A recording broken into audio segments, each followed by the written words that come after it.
On se dirige de toute évidence vers une guerre longue et je voudrais, à ce propos, que nous rejoigne maintenant Gérard Araud. Gérard Araud, ancien ambassadeur de France à Washington. Bonsoir Gérard Araud, merci d'être avec nous. Bonsoir. Parce que Gérard Araud, dans la perspective de cette guerre longue, vous avez publié une tribune dans le journal Le Point qui a fait beaucoup réagir. C'est-à-dire, vous avez dit, il faut accepter le monde tel qu'il est. Nous ne pourrons pas tuer l'armée russe, nous ne pourrons pas tuer la Russie. Donc il faudra, face à cette situation, négocier avec la Russie. Négocier avec le diable ? Oui, ce ne serait pas la première fois, c'est ce que vous dites dans cette tribune. Parler signifie, si on veut, atteindre un accord, faire des concessions. Donc si on parle avec les Russes, ça veut dire qu'il faudra faire des concessions aux Russes. Est-ce à dire qu'on fera confiance à Vladimir Poutine ou à la Russie ? Pas forcément. Mais vous dites qu'il faudra que cet accord, comme tous les accords, si c'est un bon accord, soit un rapport de force. La Russie ne respectera un accord que si elle y est obligée par le rapport de force. Vous n'êtes pas pro-russe, Gérard Araud. Vous défendez, dans ce conflit, l'Ukraine. Vous défendez la démocratie contre le régime autoritaire, l'agressé contre l'agresseur. Mais vous dites, ça nous déplaît, c'est une pensée désagréable, mais il faudra faire des concessions. Est-ce qu'en disant cela, malgré tout, vous n'avez pas le sentiment que vous pourriez décourager l'effort de guerre qui vise à vaincre, qui vise à défaire l'armée de Vladimir Poutine ? D'abord, je ne suis pas sûr que les Ukrainiens lisent vraiment les chroniques du Point et en soient bouleversés. Non, en réalité, ce que j'essaye de faire, c'est... Il y a le champ du souhaitable, et nous partageons tous les mêmes vœux. Hein. C'est la victoire de l'Ukraine. Alors certains rajoutent des réparations, livrer Poutine à Nuremberg, pourquoi pas. Ça, c'est le champ du souhaitable. On souhaite tout ça. Moi, j'essaye de poser la question, mais est-ce que c'est possible ? Et si je le fais, c'est pas seulement une fantaisie d'ambassadeur vieillissant, c'est qu'en réalité, le chef d'état-major de l'armée américaine, qui n'est pas un mou et qui est pas incompétent en affaires militaires, a déclaré à 2 reprises qu'il est improbable que l'Ukraine recouvre tous les territoires qui ont été pris par les Russes. La Rand Corporation, qui est vous savez, un institut de recherche californien, qui n'est pas non plus un repère de pacifistes, il faut bien dire, on pense qu'on le traite de cœur de la machine militaro-industrielle américaine, a fait un rapport en disant non, nous allons vers une guerre longue parce que tout simplement les Ukrainiens ne pourront pas récupérer tous les territoires. Donc moi, c'est mon premier objectif, c'est qu'il y ait un débat sur le thème. Arrêtons de dire il faut que l'Ukraine gagne, mais arrêtons et disons qu'est-ce qui est possible, qu'est-ce qui est possible raisonnablement à un coût raisonnable dans la pensée, mais alors ça c'est mon opinion, qu'une guerre longue n'est de l'intérêt de personne. Et voilà. Donc, alors voilà. vous appelez de vos voeux un débat, et ben, le débat il a lieu. Général Trinquant, est-ce qu'il faut, dans cette perspective, s'apprêter à faire des concessions à Moscou ? Alors le premier point, je voudrais reprendre ce qu'a dit le général Miles, sauf à me tromper, il a bien dit exactement ce que vous avez dit, mais il a dit pour 2023. Donc ça veut dire... Moi, l'objectif, c'est, et ça rejoint un peu Prigojine d'une certaine façon, c'est-à-dire, je ne vois pas l'Ukraine gagner en 2023, et Prigojine, lui, du côté russe, dit il faudra 2 ans pour conquérir ça. Donc, qui va conquérir entre les deux ? Je ne sais pas. Donc, mais ça ne veut pas dire qu'il y a... Je veux dire, le général Miles n'a pas dit il y a impossibilité de regagner les frontières ad vitam aeternam. Hein. Il a dit 2023. Donc, c'est le premier point. Le deuxième point, c'est que moi, on se pose beaucoup de questions sur le raisonnable, etc. Moi, je suis assez d'accord.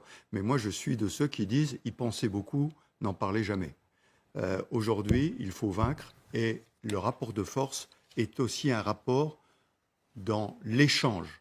Et vis-à-vis du président Poutine, il faut que le président Poutine voit bien qu'il n'y a pas de concession et qu'on ira jusqu'au bout. Ça ne veut pas dire, et ça je suis convaincu que ça existe, qu'il n'y a pas des canaux de discussion qui disent, bon, qu'est-ce qu'on fait dans 1 an, dans 2 ans, etc. etc. Voilà ma position. C'est un premier point. Voilà. Vincent. Quitte à renouveler un débat que nous avons déjà amorcé sur ce plateau la semaine dernière, le possible. Est-il possible que l'Ukraine l'emporte ? Oui, à condition qu'on lui en donne les moyens. Et si il est possible que l'Ukraine l'emporte ? Oui, si on lui en donne les moyens, dans la durée et avec constance et consistance. Moi, je décèle, peut-être à tort, dans la tribune de Gérard Araud, ce qu'on appelait jadis au parti une contradiction interne. C'est-à-dire que quand je lis, et je le cite, « La Russie ne respectera un accord que si elle est obligée par le rapport de force », soit. Bon. Mais imaginez à cet instant-là, à l'instant T, l'obligation de faire des concessions à Poutine, c'est d'ores et déjà altérer le rapport de force au détriment des Ukrainiens. Donc il y a là un problème de temporalité.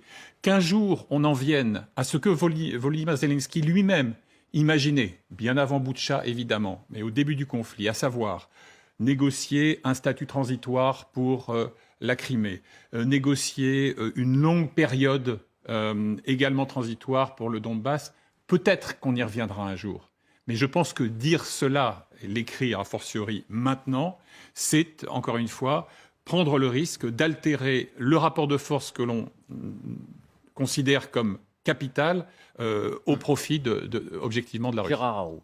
Bon, d'abord, sous le contrôle, moi je discute avec pas mal de militaires français et d'actifs, et le sentiment général est qu'on s'achemine vers une guerre de position où on calculera par centaines de mètres et par milliers de morts. Voilà, c'est plutôt le sentiment, et donc que nous avons devant nous. Alors bon, évidemment qu'on ne peut pas aller au-delà de 2023 dans nos prévisions, mais nous allons aller dans ce genre de guerre. Ensuite, de dire oui, l'Ukraine peut gagner, ça c'est une pétition de principe, hein. Moi, je ne suis pas un militaire, donc moi, ce que je vois autour de moi, une sorte de, peut-être pas de consensus, mais le fait que ce que dit le chef d'état-major de l'armée américaine correspond assez à l'analyse de nos milieux militaires. Alors, Voilà. le général Trinquant disait il en parlait pour 2023. 2023, d'accord. Mais vous savez, au-delà de 2023, c'est déjà c'est l'éternité, hein. Donc 2023, mais de nouveau considérer avec, comment pourrait-on dire, égalité d'humeur, le fait d'avoir une guerre qui va coûter des dizaines, des centaines de milliers de morts comme ça pendant encore 11 mois. Enfin, vraiment, voilà, il peut. Et donc aujourd'hui, ils ne veulent pas négocier. Ça, c'est une évidence. Les Russes et les Ukrainiens veulent en découdre.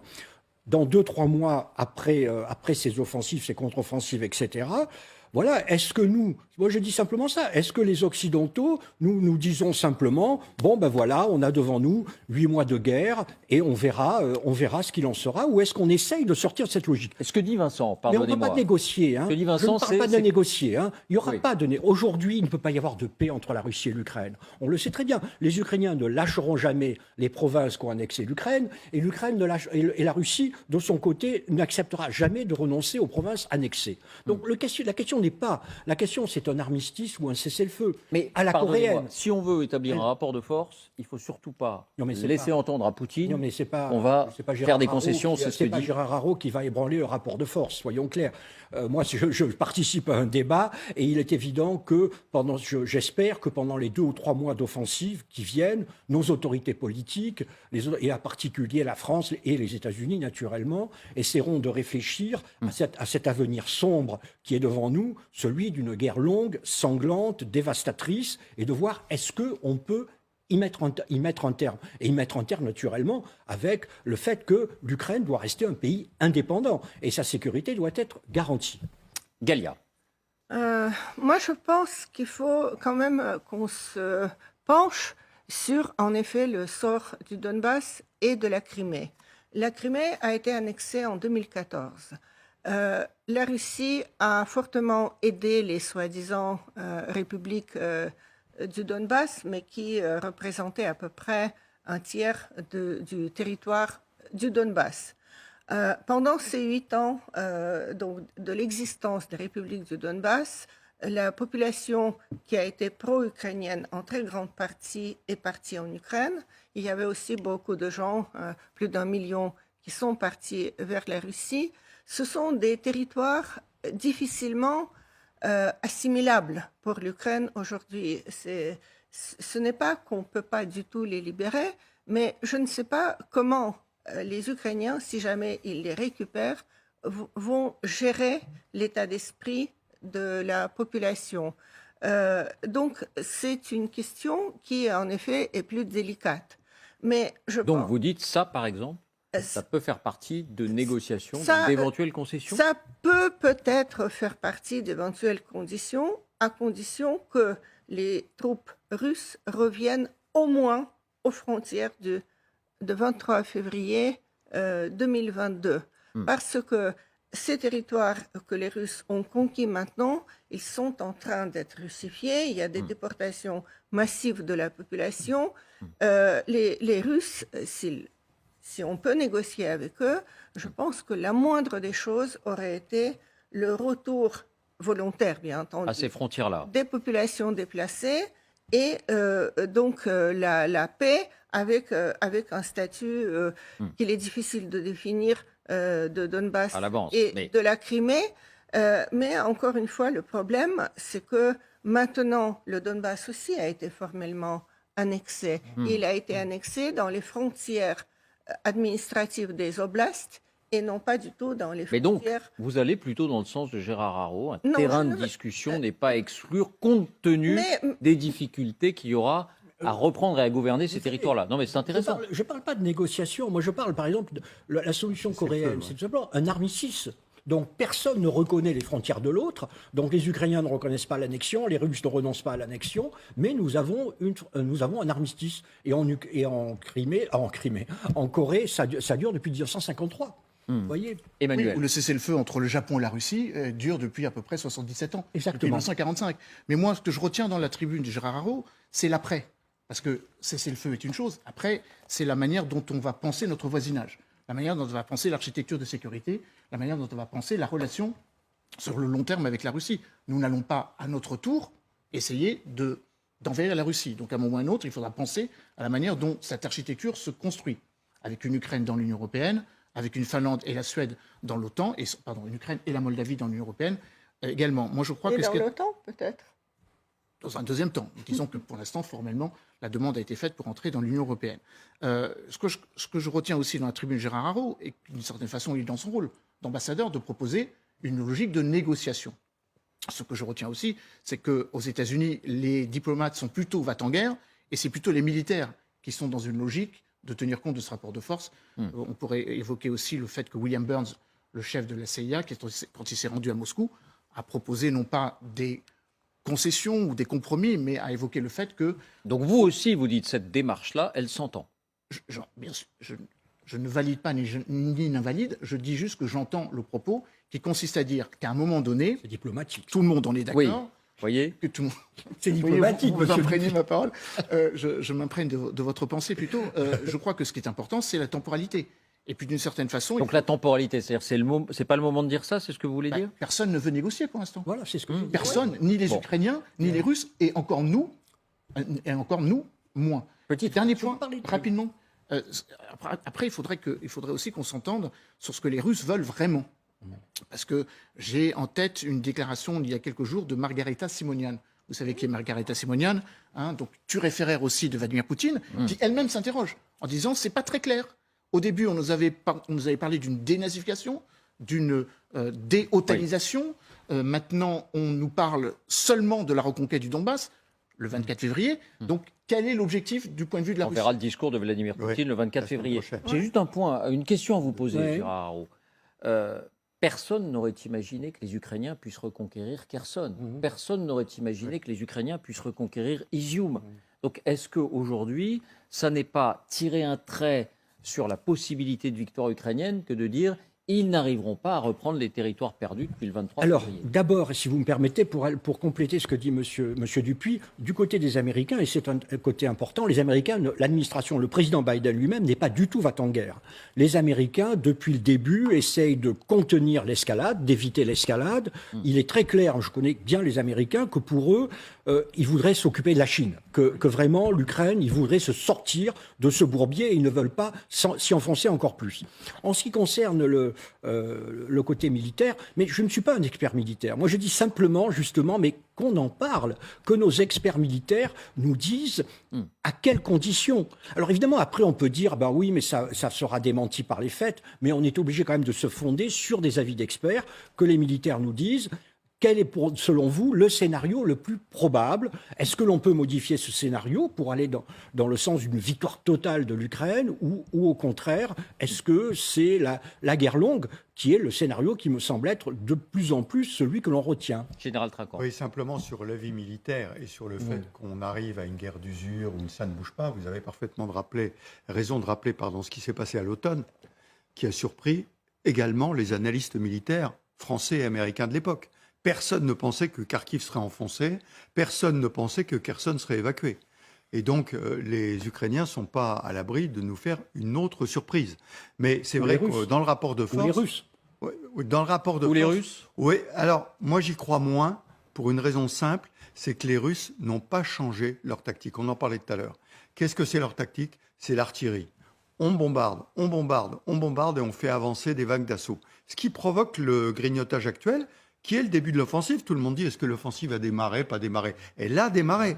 Elle a démarré. Elle est en cours. Mais avec les moyens russes et comme ils le font, comme ils l'ont fait, souvenez-vous, jusqu'à l'été. Ils ont appliqué la même technique. Il n'y a pas eu de raid blindé, il n'y a rien eu.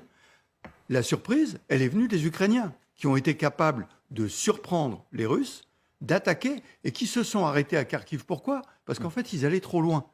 Et que, logistiquement, ils ne pensaient pas enfoncer les Russes comme ça, et ont dû s'arrêter. Et à Kherson, ils ont fait reculer d'un seul coup. Donc je pense, les Ukrainiens beaucoup plus capables d'initiative et de surprise sur le territoire que les Russes, qui, eux, vont avancer avec leurs moyens. Mais alors, bon, peut-être que les Ukrainiens n'en auront pas les moyens. La et qu'on- Russie est la deuxième industrie d'armement au monde. Oui, oui. 150 millions d'habitants, un PIB qui est 10 fois supérieur au PIB Dans, de dans l'Ukraine. 3 ans, dans 4 ans, dans 5 ans. Voilà.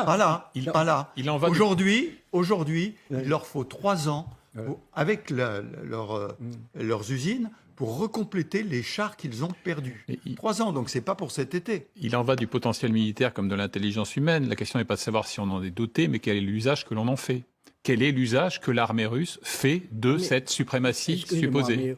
mais je voudrais, enfin, je veux pas. C'est un point qui est quand même assez frappant. Je regardais un peu ce que vous montriez, donc cet incident tactique. 95% des informations que nous avons viennent du côté ukrainien. Ces informations, à l'heure Ou actuelle, du côté occidental. ou du côté occidental, Ou les mais nous bloqueurs sommes sur le militaires même russes côté. qui sont parfois Ou plus les mêmes féroces que les Occidentaux. Ou les mêmes côtés. Les mêmes côtés. Nous n'avons pas d'informations du côté russe. Si. À l'heure actuelle, très peu, vraiment, très très peu. Elles sont Aujourd'hui, mensongères, ces voilà, mais informations. je dis le fait. Je dis pas que les Russes n'en sont pas responsables. Le fait. Aujourd'hui, par exemple, je rencontre un journaliste qui me disait que la région de Bakhmout n'est accessible du côté ukrainien à personne.